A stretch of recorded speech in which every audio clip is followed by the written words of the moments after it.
用台语也当来推广到一个太空知识哦。这新竹市本土语推广协会伫咧休热期间连续3天举办太空营队。这活动内面除了有请太空中心专业人员来分享，予学员认捌台湾伫咧太空科技领域发展，也教学员安怎用纸做花钱。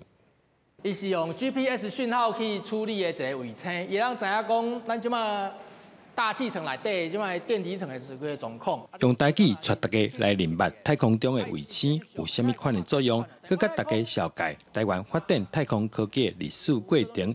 学员唔但感觉真趣味，而且嘛学到真侪新知识。有趣味啊，嘛有学到一寡甲太空有关系的知识。会使家己 DIY 做一寡物件，我昨做一个花钱。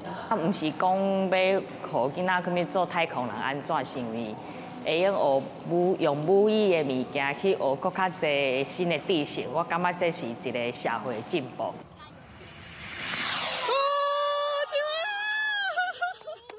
看到家己 DIY 纸做的花钱会当顺利飞起来，囡仔拢真欢喜。新竹市本土语推广协会休热期间，邀请大家做伙来用台语学太空。专业讲师嘛讲，这是家己第一摆用台语上课。